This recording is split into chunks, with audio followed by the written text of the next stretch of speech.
क्या है decentralised finance या फिर डीफाई? ये समझने के लिए सबसे पहले हम समझते हैं कि ट्रेडिशनल फाइनेंस या फिर सेंट्रलाइज्ड फाइनेंस वर्क कैसे करता है। फॉर एग्जाम्पल ये है करण, जिनके पास एक्स्ट्रा मनी है और ये उस मनी पे इंटरेस्ट अर्न करना चाहते हैं।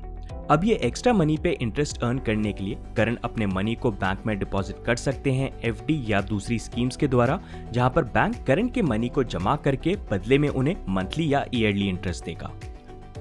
ऑन दी अदर साइड है वीरेन, जिनको बिजनेस ओपन करना है, पर वीरेन के पास बिजनेस स्टार्ट करने के लिए सफिशिएंट मनी नहीं है। तो यहाँ पर वीरेन बैंक के पास जा सकते हैं और अपनी प्रॉपर्टी, गोल्ड एक्सेट्रा को गिरवी रख के बैंक से लोन ले सकते हैं ताकि वो अपना बिजनेस स्टार्ट कर पाए। तो यहाँ पर होगा क्या, बैंक यहाँ पर करण से मनी लेके उन्हें लोअर इंटरेस्ट रेट देंगे और बदले में वो करण का मनी वीरेन को देंगे हायर इंटरेस्ट रेट पे। तो इसी तरह से ट्रेडिशनल फाइनेंस या सेंट्रलाइज्ड फाइनेंस काम करता है, जहां पर बैंक सेंट्रलाइज्ड ट्रस्टेड पार्टी है जो जिम्मेदारी लेके मनी बोरो या लैंड करता है। अब यहाँ पर आप ये सोचिए, क्या ये पॉसिबल है बिना बैंक के? मे बी हाँ, अगर दोनों पार्टी ट्रस्ट ब्रेक नहीं करती है। पर अगर आप यहाँ पर ये मानिए कि वीरेन की जगह अगर विजय माल्या हो दूसरी पार्टी, तो फिर क्या होगा? तो इसीलिए यहाँ पर अभी ट्रेडिशनल फाइनेंस के अंदर हमको एक ट्रस्टेड सेंट्रलाइज पार्टी चाहिए होती है, जो यूजुअली बैंक्स या फाइनेंशियल इंस्टीट्यूट्स होते हैं, जो अपनी जिम्मेदारी पे लोगों से मनी लोन पे लेते हैं और उनको बदले में इंटरेस्ट देते हैं, और वही जो पैसा है वो दूसरे लोगों को लोन पे देते हैं जिनको बिजनेस करना है या किसी भी रीजन के कारण लोन देना है, और वहां पर उनसे एक हायर इंटरेस्ट रेट चार्ज करते हैं। तो ये हो गया ट्रेडिशनल फाइनेंस या सेंट्रलाइज फाइनेंस। अब हम समझते हैं कि डिसेंट्रलाइज फाइनेंस या डीफाई क्या है। तो जैसे ट्रेडिशनल फाइनेंस या सेंट्रलाइज फाइनेंस में बैंक ट्रस्टेड पार्टी होता है, डिसेंट्रलाइज फाइनेंस में बैंक्स का रिप्लेसमेंट होता है स्मार्ट कॉन्ट्रैक्ट्स। स्मार्ट कॉन्ट्रैक्ट्स जो अनलाइक बैंक्स 100% ट्रांसपेरेंट होते हैं और सिंपल रूल्स को फॉलो करते हैं, जो स्मार्ट कॉन्ट्रैक्ट्स में कोडेड होते हैं। इस कोड को कोई भी इन्वेस्टमेंट करने से पहले चेक करके वेरीफाई कर सकते हैं कि स्मार्ट कॉन्ट्रैक्ट सही है या नहीं। और डीफाई में रियल वर्ल्ड एसेट्स जैसे प्रॉपर्टी या गोल्ड एक्सेट्रा की जगह यूज होते हैं क्रिप्टो एसेट्स जैसे बिटकॉइन या इथेरियम। अब हम देखते हैं कि डिसेंट्रलाइज्ड फाइनेंस काम कैसे करता है। फॉर एग्जांपल करण के पास क्रिप्टो एसेट्स हैं और करण अपने क्रिप्टो एसेट्स पे इंटरेस्ट अर्न करना चाहते हैं। तो करण अपने क्रिप्टो एसेट्स को डीफाई के स्मार्ट कॉन्ट्रैक्ट में डिपॉजिट कर सकते हैं और बदले में मंथली या ईयरली इंटरेस्ट अर्न कर सकते हैं। अब ऑन दी अदर साइड है वीरेन, जिनको अर्जेंटली मनी की जरूरत है। वीरेन के पास है कुछ इथेरियम, पर वीरेन उन इथेरियम को बेचना नहीं चाहते।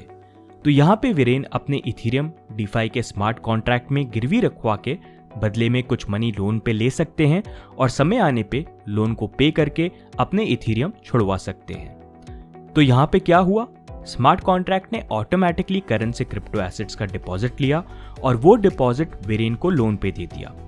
बदले में स्मार्ट कॉन्ट्रैक्ट ने वीरेन से एक्स्ट्रा इथेरियम गिरवी रखवाए इन केस अगर वीरेन अपना लोन वापस पे बैक नहीं कर पाते हैं तो, और साथ ही में वीरेन से लोन पे इंटरेस्ट भी चार्ज किया जो स्मार्ट कॉन्ट्रैक्ट करण को पे करेगा उनके डिपॉजिट के लिए। तो ये हो गया आसान शब्दों में डिसेंट्रलाइज्ड फाइनेंस या फिर DeFi.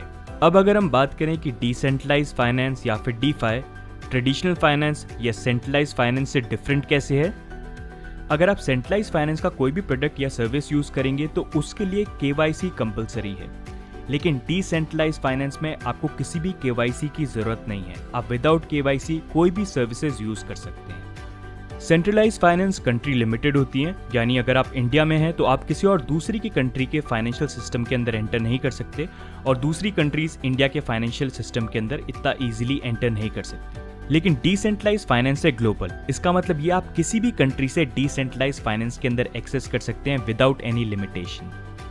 Centralised finance is prone to censorship, मतलब यहाँ पर इंस्टीट्यूट्स डिसाइड कर सकते हैं कि वो किसको अपनी सर्विसेज देना चाहते हैं या किसकी सर्विसेज रोकना चाहते हैं। वहीं पे decentralised finance is censorship resistant, इसका मतलब ये कि आपको कोई भी डिसेंट्रलाइज्ड फाइनेंस के अंदर सेंसर नहीं कर सकता, कोई भी सर्विसेज यूज करने से रोक नहीं सकता। सेंट्रलाइज्ड फाइनेंस ट्रांसपेरेंट नहीं है, जहां पर अगर आप एक बार मनी डिपॉजिट करते हैं तो उसके बाद अपने मनी का आप पूरा ट्रैक लूज कर देते हैं। आपको नहीं पता है आपका मनी कहां पर किसको लेंड हो रहा है, कहां पर यूज कर रहा है। आप डिपॉजिट करते हैं ये होप करके कि जब आप विड्रॉ करने के लिए आएंगे तब आपका मनी वहां पर अवेलेबल होगा। लेकिन डिसेंट्रलाइज्ड फाइनेंस है ट्रांसपेरेंट, जहां पर आप पूरा ट्रैक रख सकते हैं कि आपने मनी डिपॉजिट किया तो वो मनी कहां पर ट्रांसफर हो रहा है, कहां पर यूज हो रहा है। और यही मेन कॉन्सेप्ट है बिटकॉइन का, which brought us all together.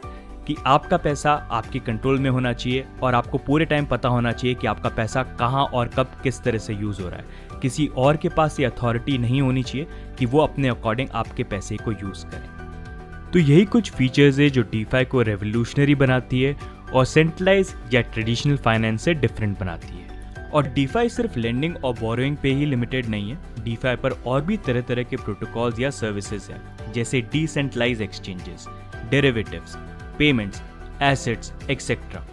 और डीफाई की सबसे अमेजिंग चीज ये है कि आप एग्जिस्टिंग डीफाई प्रोटोकॉल्स को एक दूसरे के साथ प्लग कर सकते हैं और नए और इनोवेटिव प्रोटोकॉल्स बना सकते हैं, जस्ट लाइक लेगोस, जो ट्रेडिशनल फाइनेंस या सेंट्रलाइज फाइनेंस में इतना आसान नहीं होता है विदाउट परमिशन या प्रॉपर लाइसेंस। इसीलिए DeFi has limitless potential. It is the future of finance. It is finance 2.0।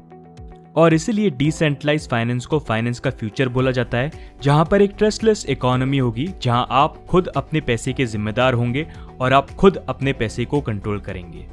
तो आई होप इस वीडियो को देखने के बाद अब आपको एक बेसिक अंडरस्टैंडिंग डीफाई या डिसेंट्रलाइज फाइनेंस के बारे में मिल गई होगी। बाकी डीफाई के डिफरेंट प्रोटोकॉल्स और वो वर्क कैसे करते हैं उसके बारे में आने वाले टाइम पे हम और वीडियोस पब्लिश करेंगे। तो अगर आपको आज का वीडियो अच्छा लगा और कुछ नया सीखने को मिला है तो do hit that like button, do subscribe and turn that notification bell on. बाकी जल्दी मिलते हैं नेक्स्ट वीडियो में, तब तक के लिए goodbye and take care.